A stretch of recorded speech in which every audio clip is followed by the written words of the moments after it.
नमस्कार दोस्तों, मैं पंकज मौर्य एक सच्ची कहानी के साथ। दोस्तों, यह कहानी मुंबई शहर की है। मुंबई शहर को माया नगरी भी कहा जाता है। यहाँ दिन हो या रात, रोड पर गाड़ियाँ हमेशा दौड़ती नजर आएंगी। रात दिन का कोई फर्क नहीं पड़ता। यह कहानी एक ऑटो रिक्शा चालक की है जिसका नाम राजन था। वह मुंबई में लगभग 6 साल से रिक्शा चला रहा था। दिन भर ऑटो रिक्शा चलाता और रात को अपने कमरे पर आकर खाना खाता और फिर वह ऑटो रिक्शा लेकर निकल जाता। वह रात में 11-12 बजे तक रिक्शा चलाता। फिर वह जुहू के किनारे रिक्शा लगाकर सो जाता था। वहाँ उसे भोर में पैसेंजर मिल जाता था। रोज की तरह वह अपने कमरे से खाना खाकर निकला और पैसेंजर को छोड़ने के बाद वह जुहू बीच पर ऑटो रिक्शा लगाकर सो गया। थोड़ी देर बाद उसे एक लड़की ने जगाया और कहा, भैया मुझे आर्य कॉलोनी छोड़ दोगे? राजन को लगा कि सुबह हो गई है। वह बोला, हाँ बैठो। वह लड़की बैठ गई और बोली कि भैया आगे मेरा दोस्त खड़ा है, उसे भी बैठा लेना। राजन बोला, ठीक है मैडम। कुछ दूर जाने के बाद लड़का रोड पर खड़ा दिखा तो लड़की ने कहा कि भैया इसे भी बैठा लो। तो राजन ने उसे भी बैठा लिया। ऑटो रिक्शा आगे बढ़ गया। वह आर्य कॉलोनी पहुंच गए। सुनसान रास्ता, चारों ओर जंगल। रास्ते पर कोई आता जाता नजर नहीं आ रहा था। राजन को भय लगने लगा। लड़के ने कहा कि मुझे यहीं उतार दो। तो राजन ने रिक्शा रोक दिया। वह लड़का उतर कर जंगल में जाने लगा। यह देख कर राजन को अजीब लगा। तो राजन ने लड़के का पैर देखा तो वह डर गया। उस लड़के का पैर उल्टा था। लड़की ने कहा, भैया मुझे आगे उतरना है। राजन ने रिक्शा आगे बढ़ाया और पसीना पोंछते हुए बोला, मैडम क्या आपने देखा? उस लड़के का पैर उल्टा था। तो उस लड़की ने कहा, तो क्या हुआ? मेरा भी तो पैर उल्टा है। तो राजन ने पीछे मुड़कर देखा तो उसके होश उड़ गए। उस लड़की का भी पैर सच में उल्टा था। यह देखकर राजन डर के मारे बेहोश हो गया। जब राजन की आंख खुली तो उसने देखा कि उसे कुछ पुलिस वाले पानी का छींटा उसके मुंह पर मार कर जगा रहे थे। वह उठकर बैठ गया। तो पुलिस वाले ने कहा, ज़्यादा पीली थी क्या? तो राजन ने पूरी आपबीती बताई, पर किसी ने उस पर विश्वास नहीं किया। दोस्तों, ये थी राजन की आपबीती कहानी। दोस्तों, दूसरी कहानी भी ऑटो चालक की है। यह कहानी मुंबई शहर के रहने वाले एक ऑटो चालक मनोज की है। वह कई सालों से ऑटो रिक्शा चला रहा था। वह इस शहर का चप्पा चप्पा जानता था। कोई पैसेंजर किसी भी लोकेशन पर छोड़ने को कहे तो वह मना नहीं करता था। लेकिन शहर की एक जगह ऐसी भी थी जहां वह पिछले 4 सालों से नहीं गया था और ना ही जाना चाहता था। वह जगह भी इस शहर के आर्य कॉलोनी थी।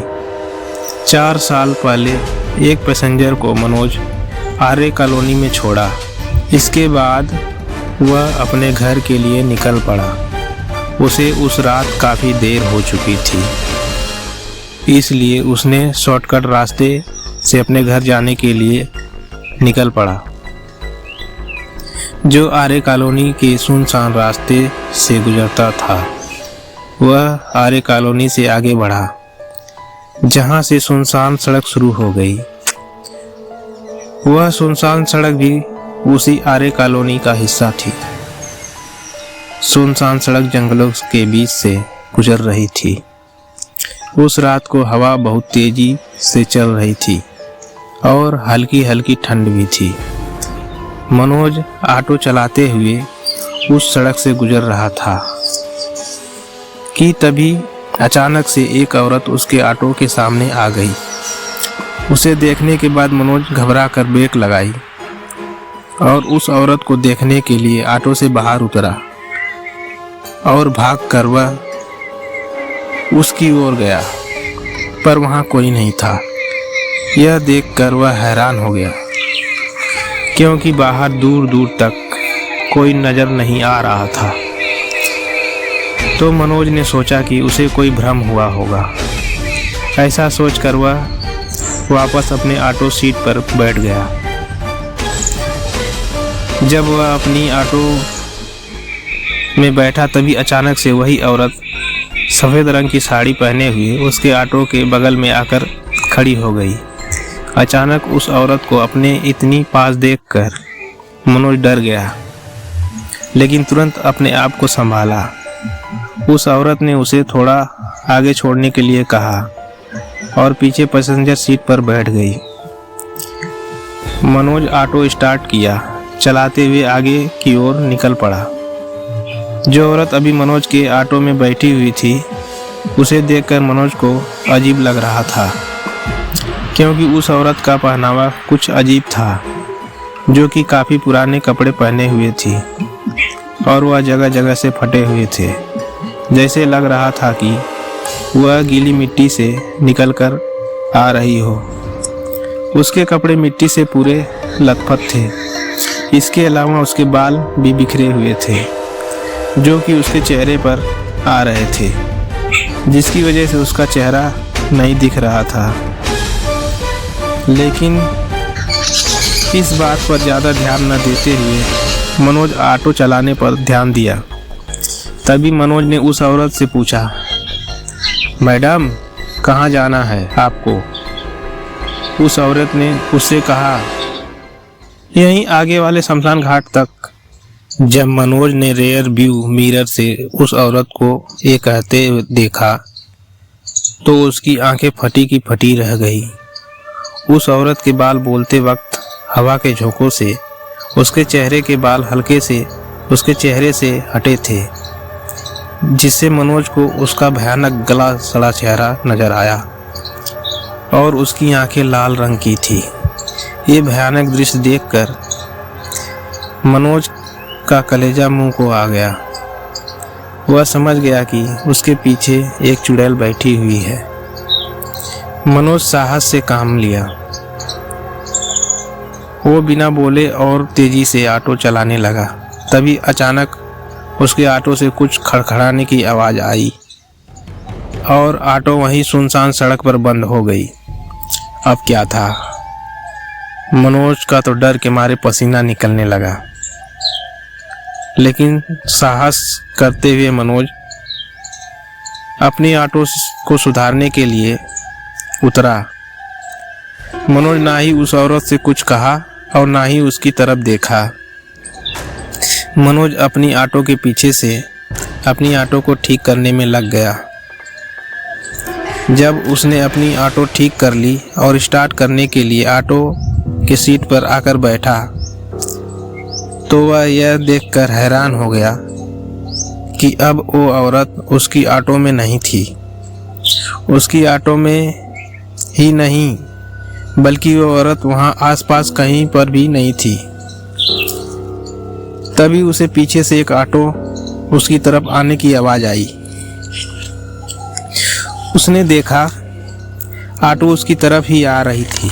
जिसके पैसेंजर सीट पर उसने नज़र डाली तो उसे वही औरत उस ऑटो में बैठी हुई नज़र आई। कुछ ही देर में वो ऑटो उसके पास से गुजरते हुए आगे निकल गई। मनोज ने देखा कि उस ऑटो के पीछे एक पोस्टर छपा था। उस ऑटो पर ज़्यादा ध्यान न देते हुए वह सीधे अपने घर पहुंच गया। घर पहुंचने के बाद उसने किसी से इस बारे में बात नहीं की। मनोज को उस रात ठीक से नींद भी नहीं आई।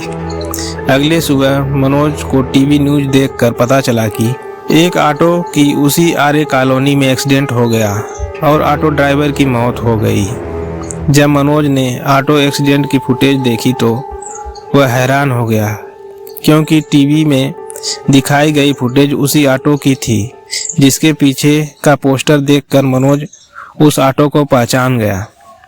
बाद में मनोज को पता चला कि आर्य कॉलोनी में एक सफ़ेद साड़ी वाली चुड़ैल घूमती है जो वहां आने जाने वालों को अपना शिकार बनाती है।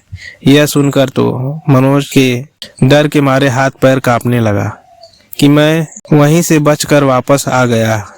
इस घटना को घटे 4 साल हो गए थे। तब से आज तक मनोज उस तरफ नहीं गया। दोस्तों, कहानी सुनने के लिए धन्यवाद। हमारे चैनल को सब्सक्राइब करें और सपोर्ट करें। मिलते हैं अगली वीडियो में।